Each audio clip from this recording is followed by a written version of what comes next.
Imagine a night draped in velvet darkness, where torchlight flickers against marble walls and the air is heavy with perfume so thick it could suffocate the stars.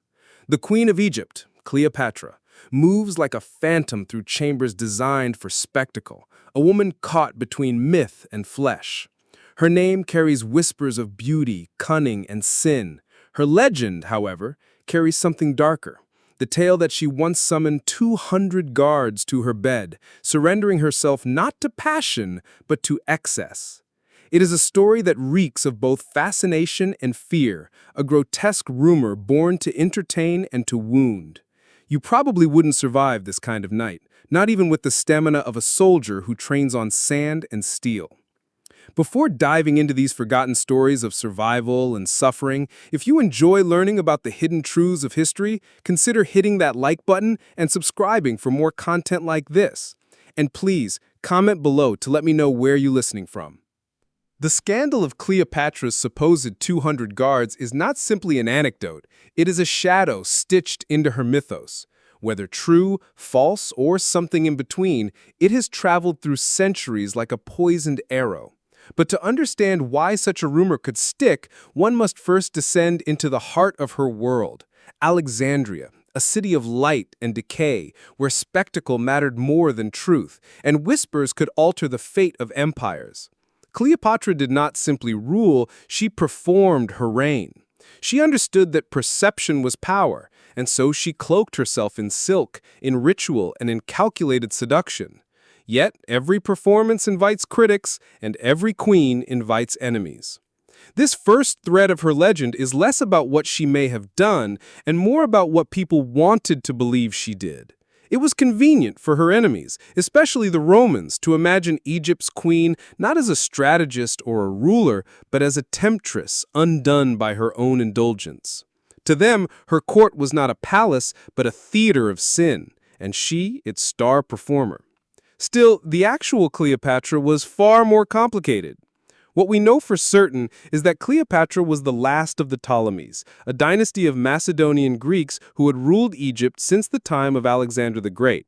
She spoke several languages, charmed Julius Caesar and Mark Antony, and held her throne with a mix of intellect and spectacle. That is the historical fact. What is less clear is how the tale of 200 guards took shape, why it endured, and why it continues to appear in retellings of her life as though it were a secret everyone wanted to believe. Historians still argue whether this legend came from a Roman satirical play, a Greek whisper, or perhaps even a deliberate exaggeration of an Egyptian fertility rite. You can almost picture the scene: Cleopatra in her chambers, candles melting down into puddles of wax, the silence broken by sandals striking stone as one guard after another enters. It is a grotesque image, part horror story, part fantasy, and entirely designed to make her seem less like a queen and more like a cautionary tale of female desire left unchecked. And therein lies the irony. The rumor says more about the storytellers than it does about the woman herself. The image of Cleopatra with her guards is not simply scandalous, it is useful. It became a narrative dagger in the hands of her enemies, sharpening the notion that she was dangerous, uncontrollable, and morally corrupt. The tale lingers because it satisfies an audience's appetite for the extreme, for a queen so excessive that her knights make emperors blush. But beneath this lurid story lies the real woman, whose power came not from surrender, but from mastery of perception. As we move forward, remember this opening curtain. Cleopatra's myth begins with a whisper, grows into a performance, and eventually becomes history's haunting refrain. That rumor of the 200 guards is not just a grotesque anecdote, it is the mask through which much of the world still sees her. The city that framed Cleopatra's legend was Alexandria, a jewel at the edge of the Mediterranean. By day, it glittered with white stone palaces and the colossal lighthouse that seemed to scrape the very sky. By night, it pulsed with firelight, shadows, and secrets whispered in alleys that smelled of salt and incense. Alexandria was not just a city, it was a theater, designed by conquerors and perfected by dreamers. Its streets thrummed with Greek philosophers, Egyptian priests, Roman spies, and merchants dragging their treasures across marble courtyards. If Cleopatra's life was destined to become a stage play of scandal and excess, then Alexandria was the stage upon which it unfolded. You can almost hear it, the clatter of chariots over polished stone, the laughter of drunk poets drifting from taverns, the distant chanting of priests offering prayers to gods that most Romans did not understand. It was a city where contradictions coexisted. Sacred rituals alongside lewd entertainment, philosophical debates beside drunken revelry. And in the middle of this sprawling labyrinth of brilliance and decay sat Cleopatra's palace, a fortress of indulgence and intellect. One historical fact is certain. Alexandria was the intellectual heart of the ancient world, home to the great library and the museum where scholars sought to collect every text ever written. Knowledge poured into its halls like wine into a goblet. But knowledge is never innocent. What was stored could be twisted, and what was lost could be reimagined. That fragility made Alexandria the perfect breeding ground for rumors, especially when those rumors involved its queen. Among the lesser-known details of the city's decadence were the secret societies of revelers, groups that mingled sacred ritual with drunken abandon. Some sources describe nocturnal processions where masked participants roamed through gardens lit with hundreds of lamps, drinking spiced wine and reenacting myths of gods and fertility. Was Cleopatra herself part of such spectacles, or merely their orchestrator? Historians still argue whether these rituals influenced the rumors of her night with the guards. What began as a celebration of the gods could easily, in Roman retellings, be twisted into a portrait of a queen consumed by lust. Imagine for a moment walking those streets as a stranger. The air is damp with the sea breeze, and the harbor creaks with ships arriving from distant lands. Behind a curtain of silk at a palace window, you might glimpse Cleopatra reclining on a couch of ivory, surrounded not only by her courtiers, but also by musicians, philosophers, and foreign dignitaries. She wanted her court to mirror Alexandria itself, diverse, dazzling, overwhelming. If you were a visitor, you would be dazzled and unsettled at once. But Alexandria was also a city on edge. Romans, uneasy with Egyptian grandeur, described it as a place of excess, where nothing was restrained. The city became a character in their stories of Cleopatra, an exotic backdrop of perfumed corruption. Every scandal tied to her was amplified by the reputation of the city itself. When Romans wrote of Cleopatra's knights, they were also condemning Alexandria as a hive of temptation waiting to ensnare their noble citizens. The ironic joke, of course, is that Romans were no strangers to decadence themselves. Gladiatorial feasts, bacchanals, and orgies were hardly foreign to them. Yet when those same behaviors appeared in an Egyptian context, suddenly they became monstrous. One wonders if the scandal of Cleopatra's alleged indulgences tells us more about Roman hypocrisy than about any Egyptian reality. After all, calling another city excessive is a convenient way of distracting from your own indulgences. Still, Alexandria was dangerous in ways beyond rumor. Spies lurked in its markets, reports were smuggled back to Rome, and every gesture of Cleopatra's court was scrutinized.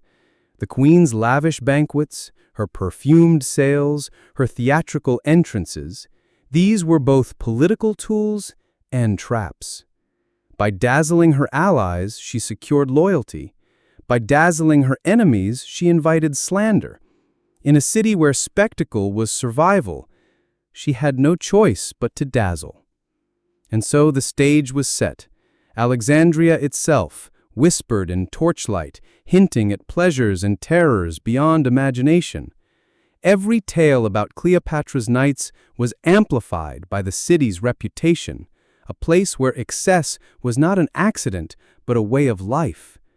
It is in this city of spectacle that the infamous tale of 200 guards begins to take root, not as fact, but as the kind of story Alexandria itself seemed to demand. Cleopatra was not simply a ruler. She was an artist of perception.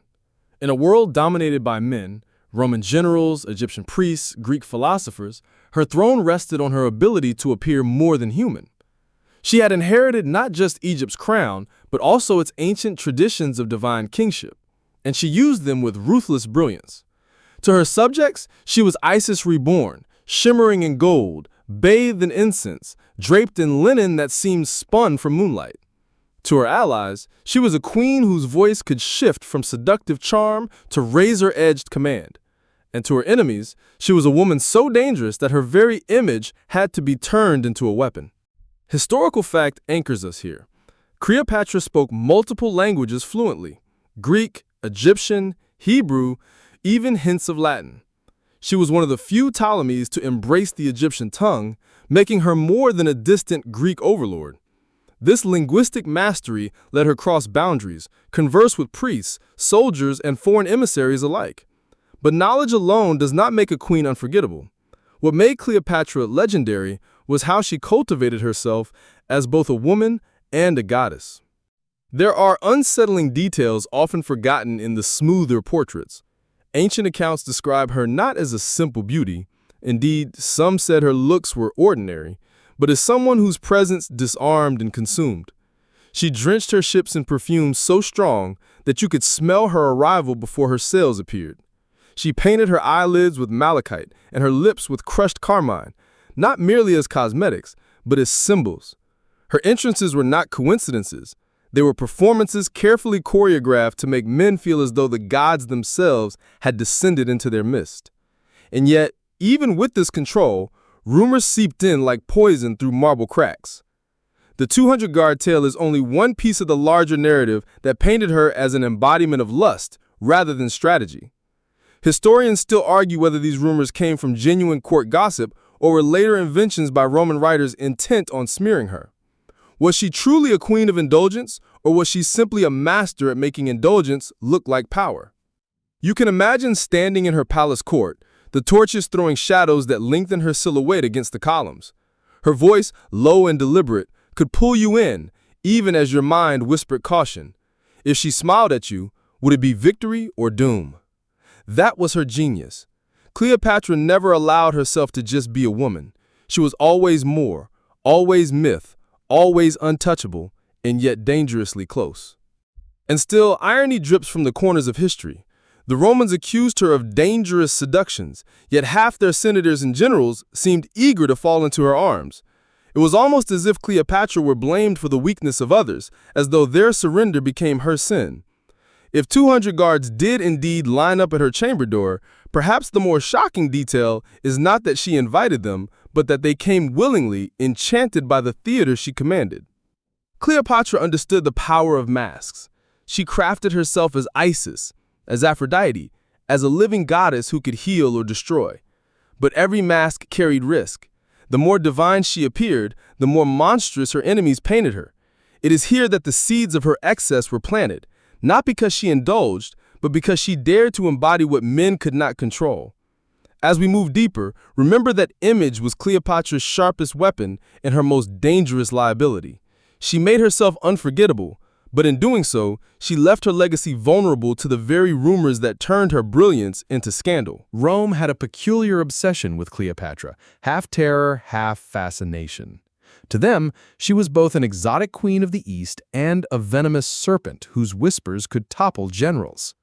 The mere mention of her name sent ripples through the Senate, as though her shadow could stretch across the Mediterranean and smother their republic.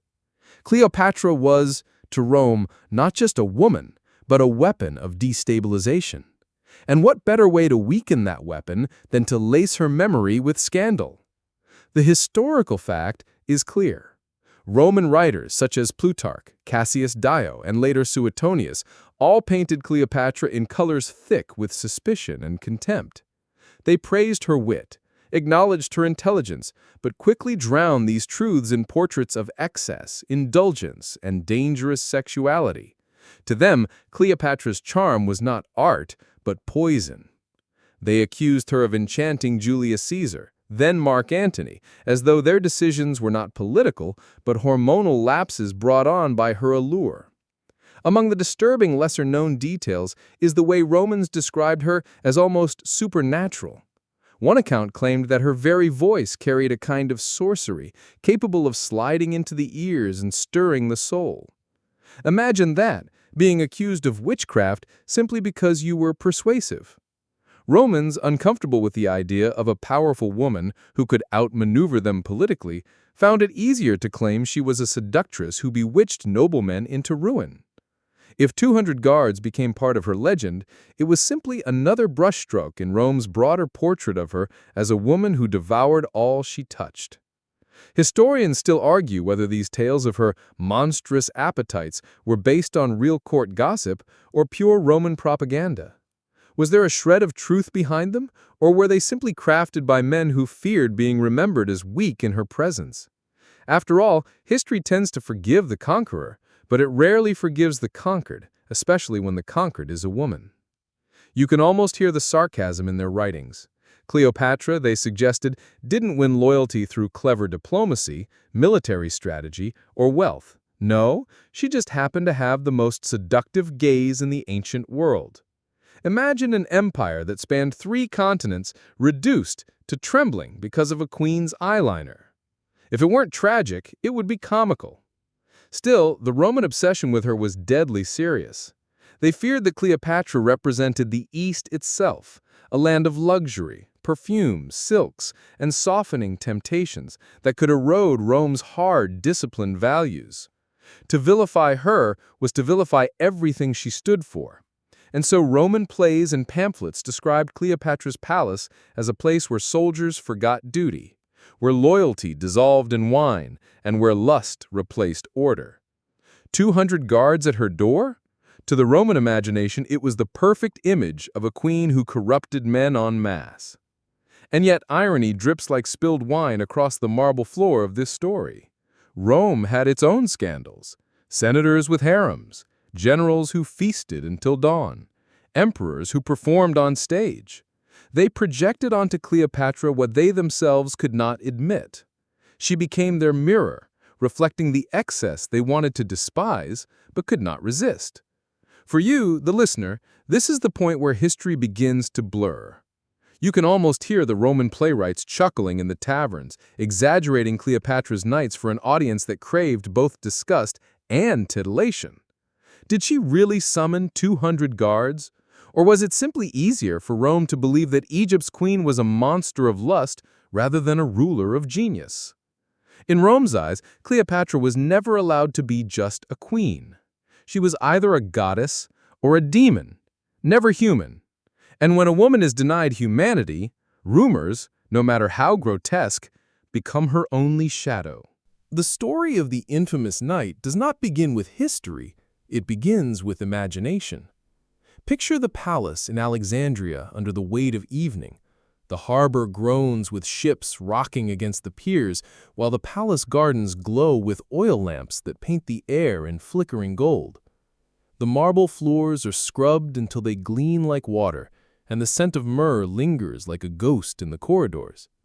Somewhere beyond those columns, Cleopatra is said to have staged her most infamous performance, a night where discipline dissolved, where soldiers became shadows, and where the line between ruler and rumor blurred into myth. What we know as fact is far less sensational. Cleopatra's palace was indeed famous for its lavish halls and hidden chambers. Visitors from Rome and Greece described banquets where ceilings dripped with pearls, where silver trays bore roasted peacocks, and where fountains spilled wine as though water were too common. These were not casual gatherings, they were political stages. Every guest who dined in those halls left not only with a full stomach, but with a carefully constructed impression of Egypt's wealth and power. The lesser-known detail, however, is that Cleopatra's nights may have included rituals far stranger than the average feast. Some sources whisper of processions where she appeared as Isis, her body veiled in translucent linen, for attendants chanting hymns that mingled reverence with seduction. Imagine being a Roman soldier dragged into such a ceremony, half terrified, half enthralled, wondering whether he was participating in worship or in something forbidden. These performances, meant to blend politics and religion, could easily have been misunderstood or deliberately twisted into stories of scandal. Historians still argue whether the Night of the 200 Guards was ever rooted in reality or whether it was born entirely in Rome's imagination. Was it a distortion of fertility rites, a parody spread in Roman taverns, or perhaps an exaggeration of her famously theatrical banquets? The lack of evidence leaves the door open for speculation, and speculation has a way of growing monstrous over centuries. For a moment, place yourself in that palace. You walk down the long corridor, your sandals whispering against the stone. Behind a curtain, music thrums, a mix of flutes, drums, and the low hum of chanting voices. You pull the curtain back, and what you see is not a queen resting on a throne, but a woman performing divinity, surrounded by dozens, perhaps hundreds of men whose armor glints under torchlight. Are they guards protecting her, participants in ritual, or something darker? The ambiguity itself is enough to seed a legend that survives long after the walls have crumbled. Of course, the irony is that the Romans, who told and retold this story, were hardly innocent of their own indulgent nights. They mocked Cleopatra's alleged feasts while hosting their own spectacles where senators drank themselves unconscious and gladiators bled for entertainment. The difference was that when Rome indulged, it was a tradition. When Cleopatra indulged, it was a sin. This night of excess, then, is less a fact than a mirror. It reflects what Rome feared most, a woman who could use spectacle not just for pleasure but for power. To them, the thought of a queen who blurred politics, religion, and sexuality was intolerable, and so they framed her not as a strategist, but as a seductress gone mad, her chambers a carnival of debauchery. Whether or not Cleopatra ever summoned her guards, one truth remains. Her nights were never just nights. They were stories waiting to be told, weapons waiting to be wielded. In the shadow of her palace, rumor and reality danced together until no one could say where one ended and the other began. The rumor of Cleopatra and her 200 guards did not emerge fully formed like Athena from the head of Zeus. It was stitched together from whispers, satire, and political venom. To trace its path is to follow a trail of ink-stained fingers across centuries. Somewhere between Egypt's fading twilight and Rome's triumphant dawn, the story grew teeth. The historical fact is straightforward. No ancient Egyptian source records this scandal. Nothing inscribed in temple walls, no papyrus preserved beneath the desert sands. The earliest known versions come from Roman and later Byzantine accounts, where Cleopatra is painted less as a ruler and more as a living cautionary tale. In other words, the rumor began not in Alexandria's palace, but in Rome's imagination. The disturbing detail is how quickly the number grew. Some writers began with tales of Cleopatra's excessive appetites, but later versions inflated the story to include entire companies of men, until the infamous figure of 200 guards became fixed in the popular imagination. Why 200? Perhaps because it sounded outrageous enough to be memorable. Or perhaps because a Roman audience, accustomed to legions and statistics of conquest, would find the number both shocking and believable. Historians still argue whether the tale originated as satire, a joke that audiences mistook for truth, or whether it was deliberate propaganda seeded by Rome to discredit the queen. One theory suggests that the 200 guards rumor was born from a twisted account of Egyptian fertility rituals where multiple attendants participated in symbolic acts of renewal. Another theory places the blame on Roman satirical plays, in which Cleopatra was caricatured as a lustful queen devouring her soldiers one by one, a grotesque parody designed to make Roman citizens laugh and sneer in equal measure. Picture the scene: a crowded Roman theater, the air thick with the smell of sweat and cheap wine. Actors in masks stumble across the stage, one dressed as Cleopatra in exaggerated eyeliner and silks, others as guards lining up like fools. The audience roars with laughter, jeering at the whore queen of Egypt. In that moment, rumor becomes theater, and theater becomes history. 2 millennia later, the echo still lingers. The irony, of course, is that Cleopatra's actual guards were known for their loyalty and discipline. They were not drunken fools at the mercy of her whims. They were trained soldiers responsible for protecting the most powerful woman in the Eastern Mediterranean.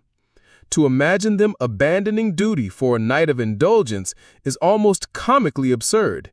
Yet, the story worked precisely because it mocked the very idea of loyalty, suggesting that even soldiers could be undone by Cleopatra's alleged charms.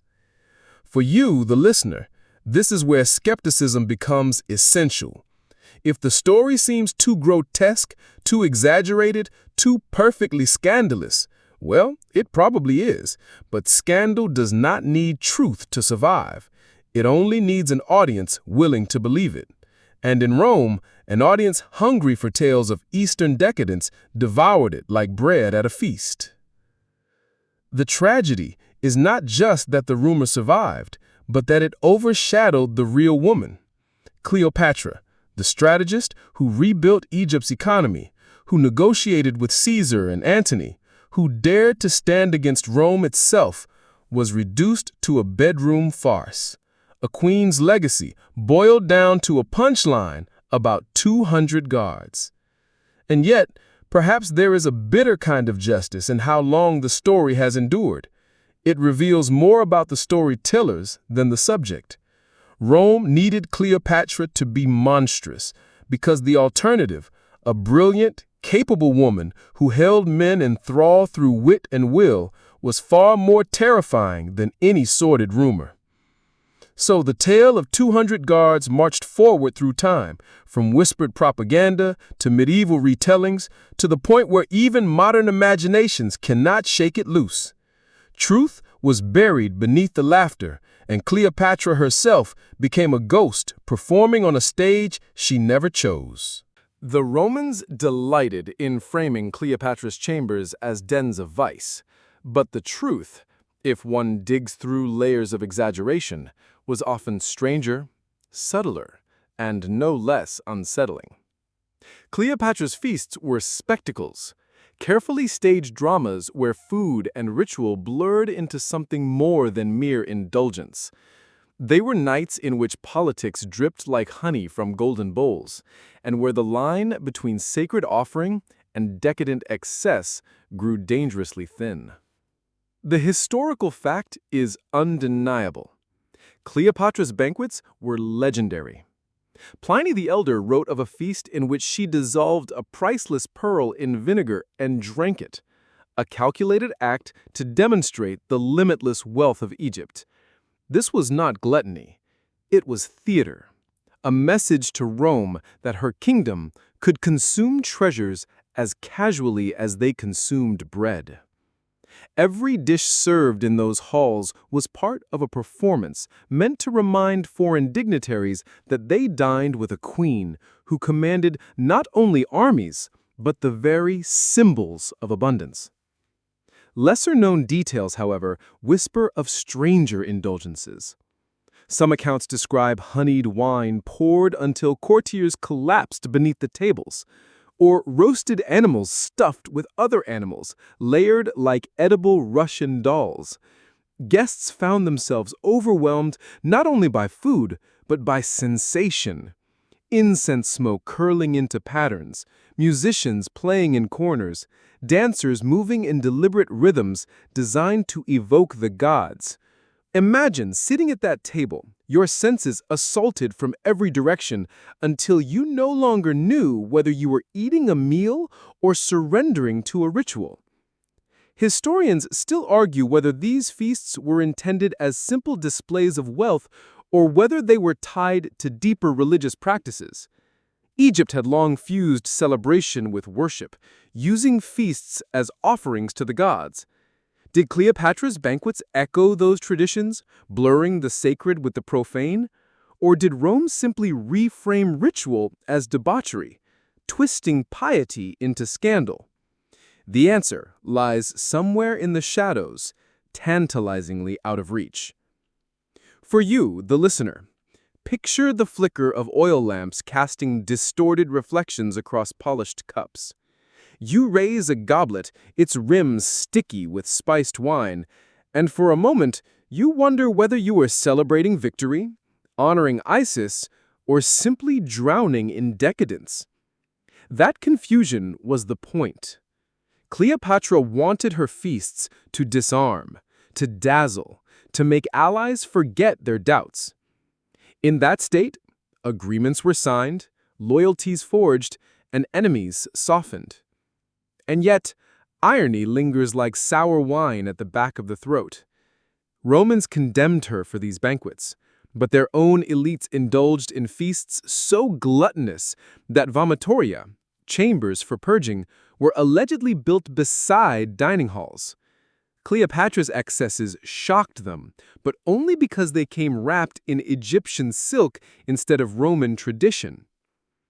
The tale of the 200 guards fits perfectly into this pattern. To Roman minds already convinced that Cleopatra's banquets blurred into depravity, the leap from banquet to bedroom farce was a short one. If she could drink pearls dissolved in vinegar, why not also drain the strength of her guards in a single night? Rumor, once planted in such fertile soil, grew wild. What remains clear is that Cleopatra's banquets were not accidents of indulgence. They were calculated performances, each course a step in a larger choreography of power. Whether serving roasted flamingo or honeyed figs, she was never just feeding her guests. She was feeding the legend. And when Rome twisted that legend into scandal, they were only playing a game she herself had set in motion. Remember this. Cleopatra's nights were not meant to be quiet. They were meant to echo. And echo they did, until even 2 millennia later, we still hear whispers of feasts that blurred the boundary between power and excess. If Cleopatra's banquets blurred the line between ritual and indulgence, her personal alliances blurred the line between affection and strategy. The queen did not seduce out of whim. She seduced out of necessity. To survive in a world where Egypt was a morsel eyed hungrily by Rome, she weaponized intimacy. Her liaisons with Julius Caesar and Mark Antony were not only whispered romances, they were political maneuvers, masterstrokes that placed her at the center of Mediterranean power struggles. The historical fact is beyond dispute. Cleopatra bore Caesar a son, Caesarion, and later bound herself to Antony in both love and politics. These unions shaped the fate of empires, threatening Rome's balance of power. But to Roman commentators, these relationships became something far more scandalous. They were described not as alliances, but as acts of seduction so potent that Caesar and Antony lost their reason. The story of the 200 guards fit neatly into this narrative.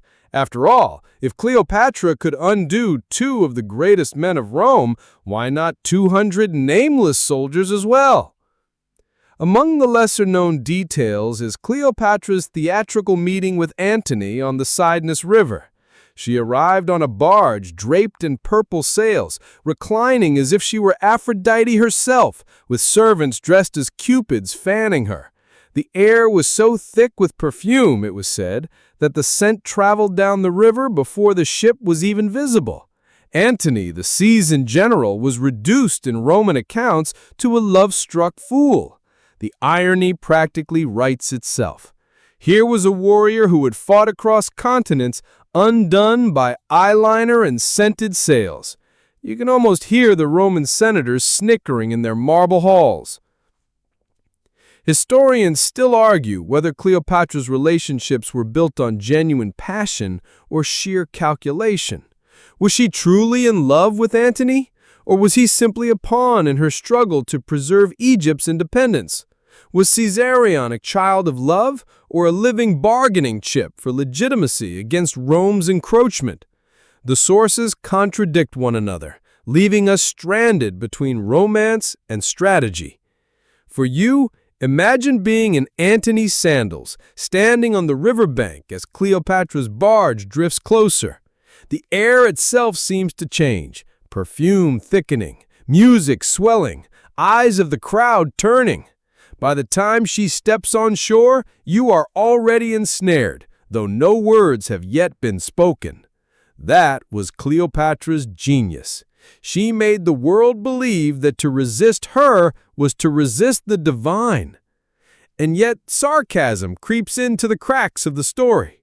If Caesar and Antony were truly powerless before her charms, perhaps the real scandal is not her excess, but their weakness. Rome preferred to call her a temptress rather than admit that two of their greatest men willingly surrendered to her intellect and charisma. Blaming Cleopatra was easier than admitting their own vulnerability. Thus, the 200 guards rumor thrived. It became a grotesque metaphor for what Romans feared, that Cleopatra's allure was not confined to lovers or allies, but could extend to entire legions. The queen was transformed in their minds from strategist to succubus, her influence portrayed as mass corruption rather than individual persuasion. But remember this, Cleopatra's so-called seductions were battles fought without swords. She wielded beauty the way Rome wielded steel, and in doing so, she briefly tilted the balance of empires. To her enemies, this was intolerable. To her story, it became unforgettable. Beneath the layers of scandal and satire lies something that rarely enters the popular imagination. The possibility that whispers of Cleopatra's excess grew out of Egypt's own sacred traditions. Long before Rome turned her life into theater, Egypt had celebrated fertility, renewal, and the divine union of rulers and gods. What Romans saw as debauchery might, in its own context, have been ritual that looked strange enough to be scandalous when retold in foreign tongues. The historical fact is that Egyptian rulers, including Cleopatra, often aligned themselves with the goddess Isis. Festivals of Isis included processions, chants, and rites meant to ensure the fertility of the land and the people. Pharaohs were seen as divine intermediaries, their private acts, sometimes framed as cosmic performances. Cleopatra stepped into this tradition, appearing in ceremonies draped as Isis incarnate. Her presence in these rituals was not only political, but also deeply symbolic. She embodied Egypt's survival itself. The disturbing, lesser-known detail comes from accounts of fertility rituals involving multiple participants. Some ceremonies used groups of men and women symbolically enacting creation myths, where sexual union represented the cycle of life and rebirth. Foreign observers, especially Romans, unaccustomed to such practices, could easily have twisted these rites into tales of orgies. Imagine a torchlit chamber, chants reverberating off stone walls, participants moving in rhythmic patterns meant to mirror the cosmos. To an outsider, it might have looked less like worship and more like chaos. Historians still argue whether Cleopatra herself participated directly in such rites or merely presided over them. Some suggest her role was entirely symbolic, her presence sanctifying rituals without personal involvement. Others speculate that rumors of her participation were deliberately exaggerated by her enemies, who blurred the line between priestess and participant. The ambiguity feeds the legend. Was she a devout ruler honoring the gods, or a queen indulging in scandalous rites? Picture yourself among the crowd, pressed shoulder to shoulder with strangers, the air thick with incense and sweat. Priests chant in a tongue you don't understand, while musicians pound drums that seem to echo in your bones. Suddenly Cleopatra appears, her figure illuminated by 100 lamps, her movements deliberate, ritualistic, otherworldly. The crowd gasps, not in lust, but in awe. And yet, centuries later, a Roman playwright will transform that same scene into a parody of gluttony and desire. The irony, of course, is that Rome had its own fertility festivals, the Bacchanalia, where drunken revelry often devolved into something indistinguishable from what they accused Egypt of. But while Romans cloaked their indulgences in tradition, they sneered at Egypt's rites as monstrous. Hypocrisy, it seems, traveled faster than truth. And so the story of the 200 guards may not have been born of Cleopatra's chambers at all, but of temple smoke and ritual misunderstood. What was meant to honor the gods became, in Roman mouths, a slanderous tale of indulgence. That is the danger of cultural translation. What one civilization calls sacred, another may call scandal. Cleopatra knew this risk. By embracing Isis, by blurring queen and goddess, she stepped into a role that gave her unparalleled authority. But with that divinity came danger. The same rituals that lifted her above mortals left her vulnerable to accusations of inhuman excess. And once Rome seized the narrative, those accusations became history's haunting refrain. By the time the story of Cleopatra's Knights reached Rome, truth had already been reshaped into theater. Whether whispered in taverns, declaimed in Senate speeches, or mocked on stage, the line between satire and history dissolved. To Roman ears, Cleopatra was not a queen, but a caricature painted in garish colors. And once she became a character, anything could be said about her, no matter how grotesque. The historical fact is clear. Roman propaganda under Octavian, later Augustus, depended on depicting Cleopatra as a corrupting Eastern temptress. In his war against Mark Antony, Octavian framed her not as a queen defending her nation, but as a sorceress luring Antony away from Roman virtue. His campaign speeches dripped with innuendo, portraying Antony as bewitched, emasculated, a slave to Cleopatra's excess. Rome could not tolerate the idea that one of its greatest generals defected willingly, so it was easier to claim he had been seduced. The disturbing, lesser-known detail is that Roman playwrights and satirists went further, reducing Cleopatra to farce. In comedic plays, actors in drag portrayed her as a shrieking harlot surrounded by drooling soldiers.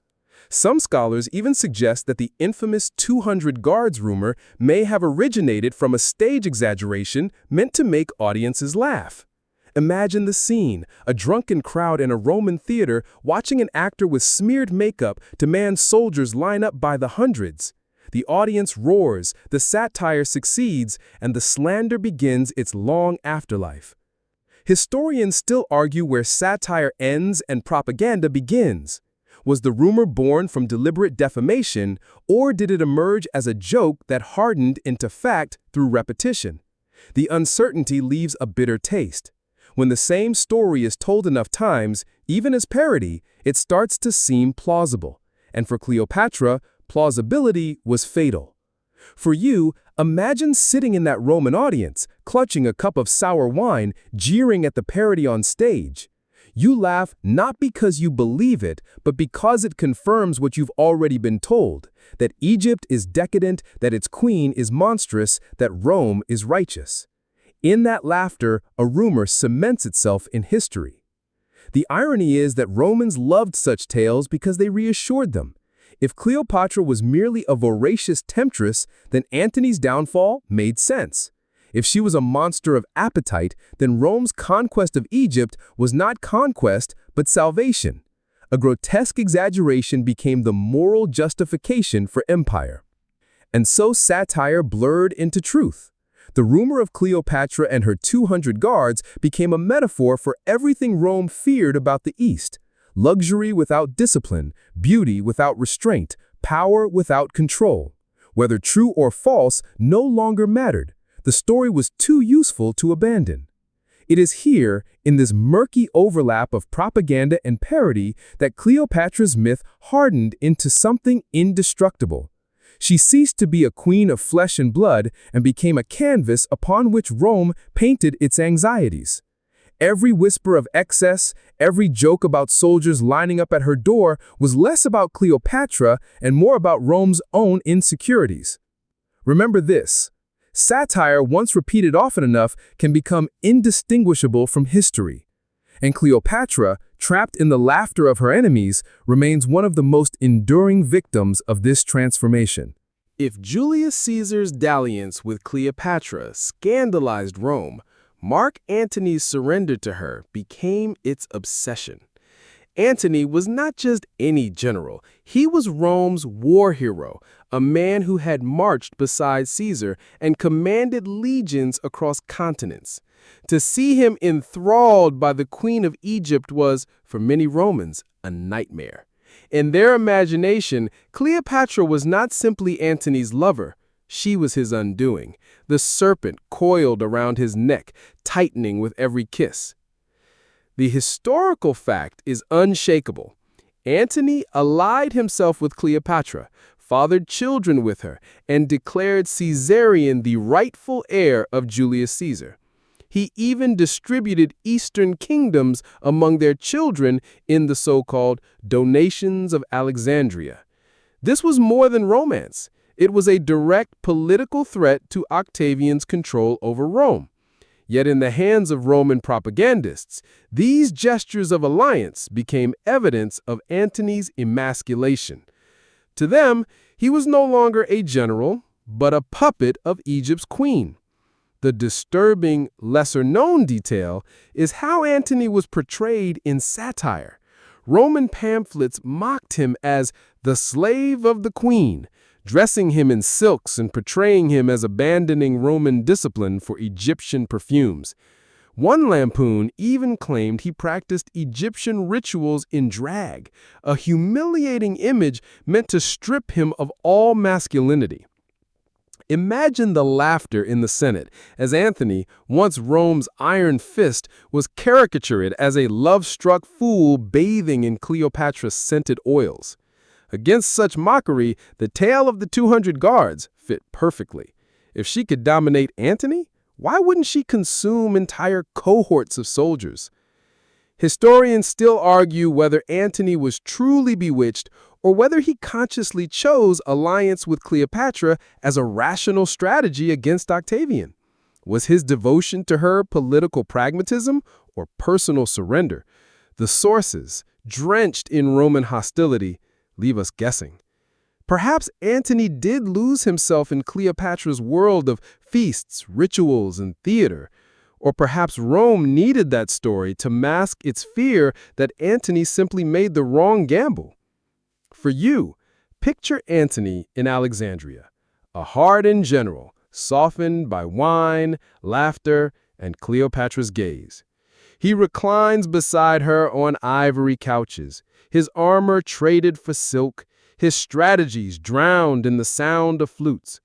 To a Roman watching from afar, it looks like betrayal. To Cleopatra, it was alliance. To history, it became scandal. And the irony bites sharp.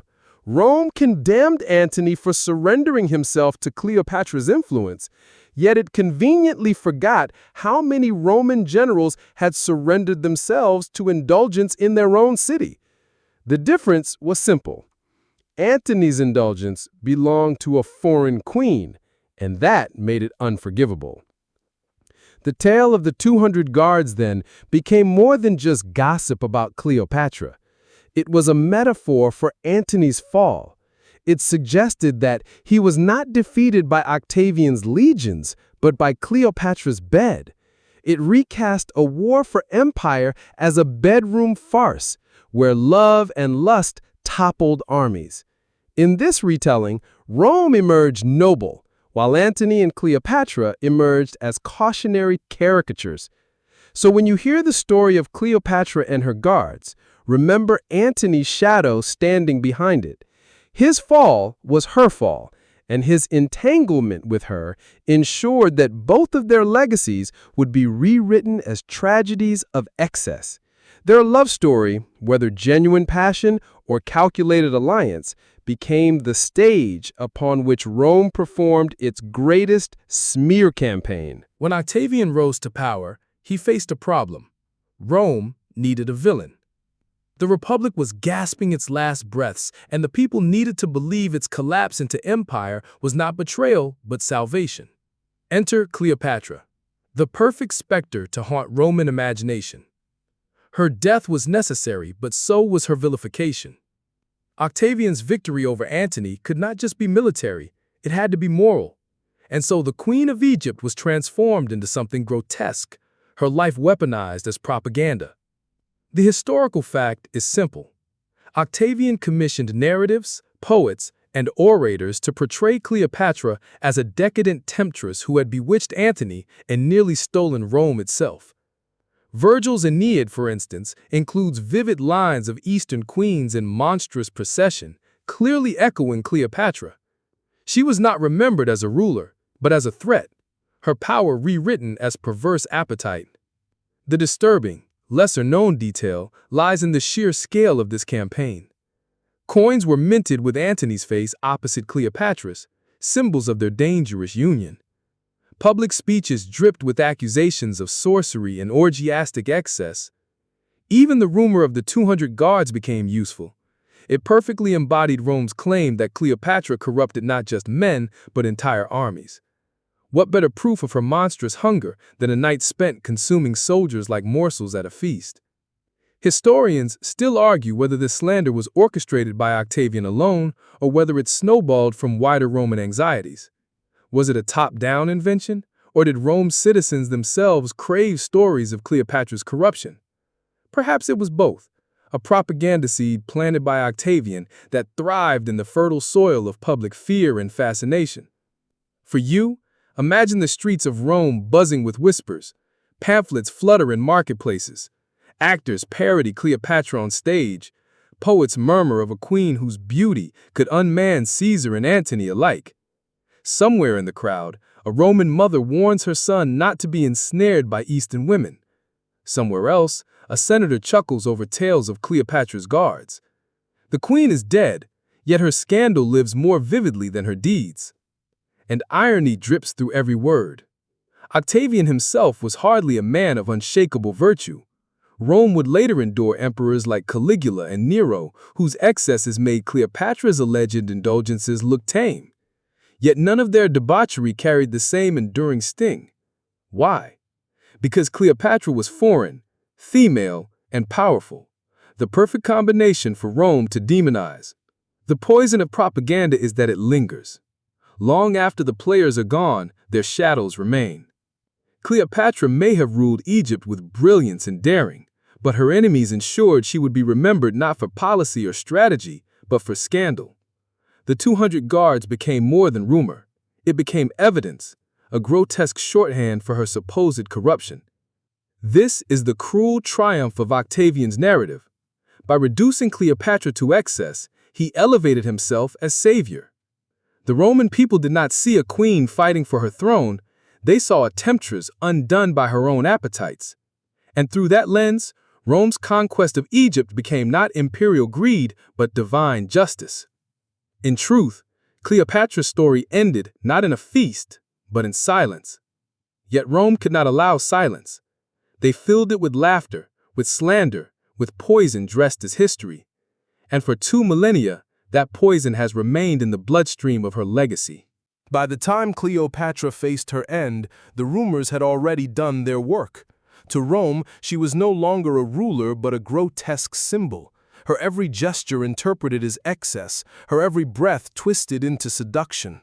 So when the queen prepared her final act, the world was already waiting for something theatrical, something that would fit the myth they had crafted around her, and Cleopatra did not disappoint.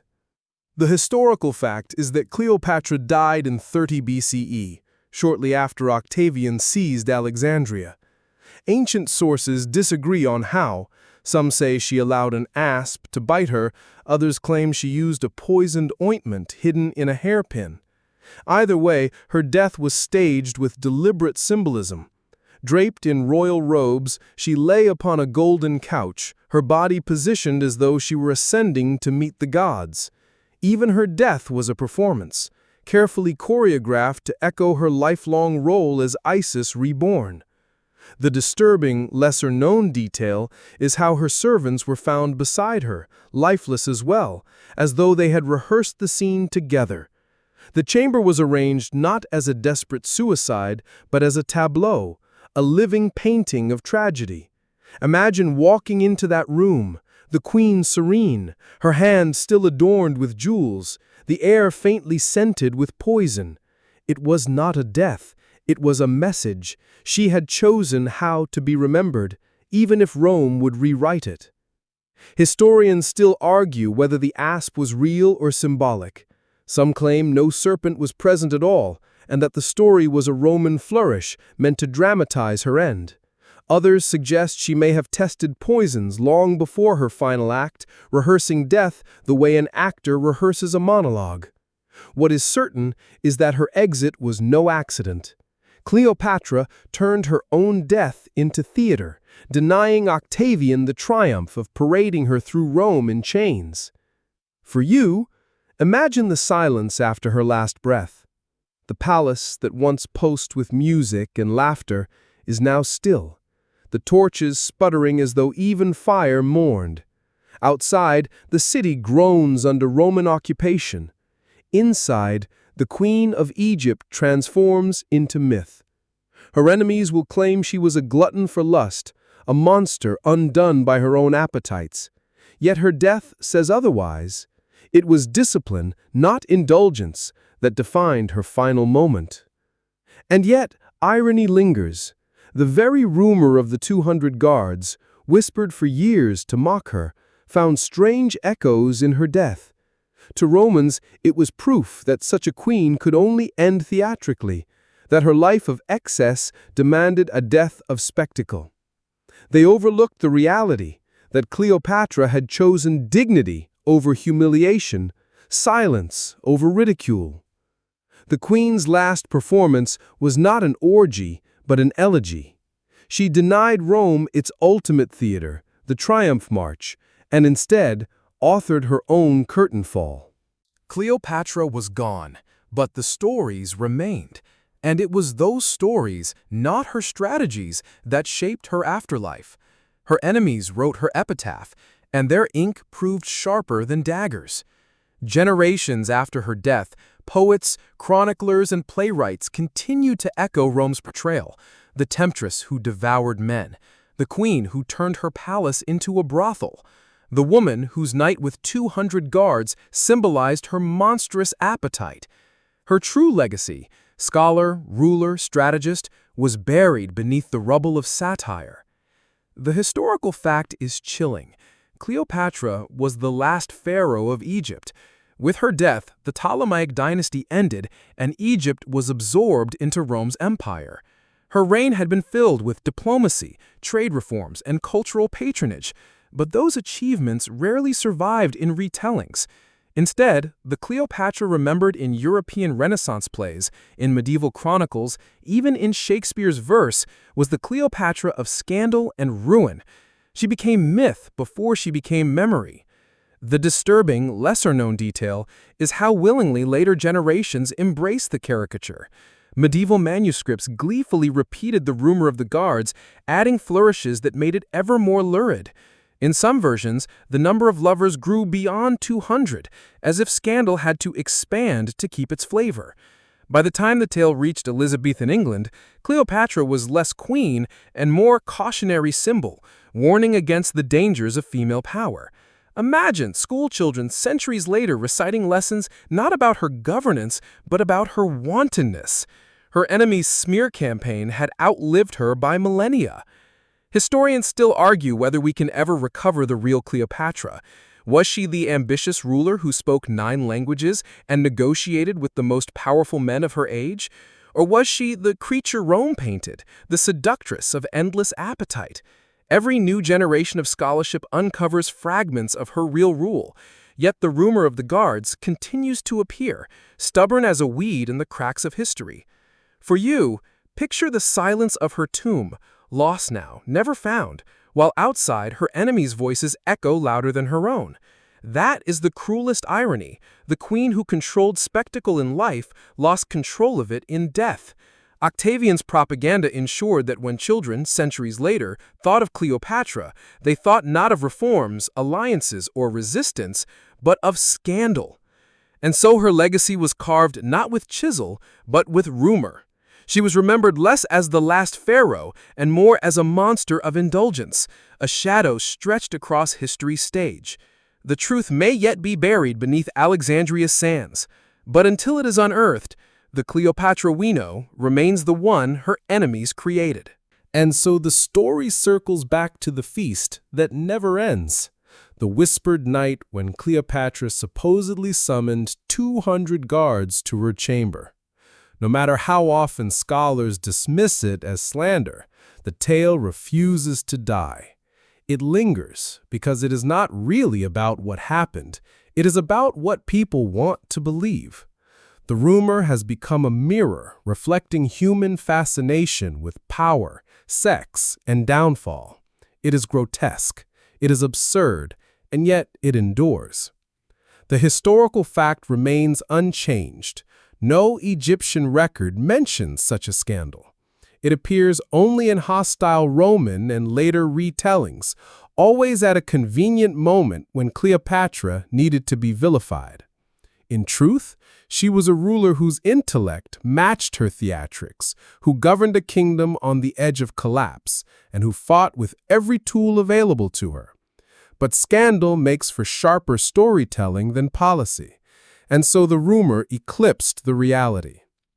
The disturbing, lesser-known detail is how modern retellings keep resurrecting it. Novels, films, even sensationalist history books still lean into the tale, presenting Cleopatra as a symbol of unchecked female desire. Sometimes the number of guards changes, sometimes the setting shifts, but the essence remains the same. A queen reduced to a punchline. The persistence of this rumor says less about Cleopatra than it does about us, the audiences who crave the lurid over the truthful. Historians still argue why this particular story outlived so many others. Was it the sheer audacity of the number, the convenience of reducing a powerful woman to her sexuality? Or perhaps because scandal travels faster than nuance, leaving the real Cleopatra, scholar, strategist, ruler, buried in shadows. The uncertainty ensures the rumor survives, passed down like a cursed relic. For you, imagine the silence after the feast. The lamps gutter out one by one, the guards dissolve into shadow, and only Cleopatra remains, half woman, half myth, her legacy tangled in both brilliance and scandal. You are left not with answers, but with echoes. Was she truly the queen of excess Rome imagined, or was she simply too powerful to be remembered truthfully? That question, hanging like smoke in the air, may never be resolved. And here lies the final irony.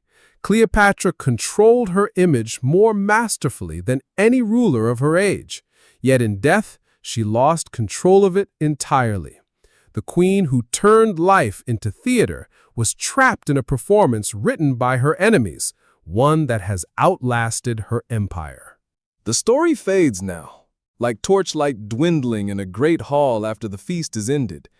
Cleopatra's laughter, real or imagined, has gone silent, her perfumes long since scattered into the sea breeze of Alexandria. What remains is not the queen herself, but the echo of a rumor that history refused to bury. 200 guards, a number more absurd than believable, yet stronger than the truth. In the stillness after her death, the world moved on. Rome claimed Egypt, Antony's body fell into dust, and Octavian remade himself as Augustus, the first emperor. Yet Cleopatra lingered like a ghost, a presence too vivid to vanish.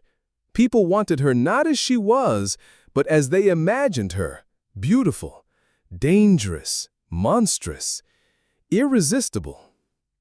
The 200 guards became shorthand for that imagination, a grotesque stage upon which her shadow still performs.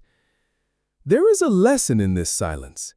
History does not always preserve the careful work of rulers, the treaties signed, the reforms enacted, the languages spoken. Instead, it often clings to scandal, to stories that thrill rather than illuminate. The real Cleopatra, who spoke to priests in Egyptian and senators in Greek, who ruled a kingdom under siege with shrewdness and spectacle, is muffled beneath the roar of laughter and gossip. And yet, if you listen closely, you can still hear her, not in the jeers of Roman satire, but in the hush of unanswered questions, in the weight of myths too strange to dismiss. Her legacy is not simply in what she did, but in how fiercely others fought to define her. So let the torches burn low, let the marble halls fade into shadow. Cleopatra remains, not as the woman of scandal, not as the queen of guards, but as a haunting reminder that history itself is always a performance.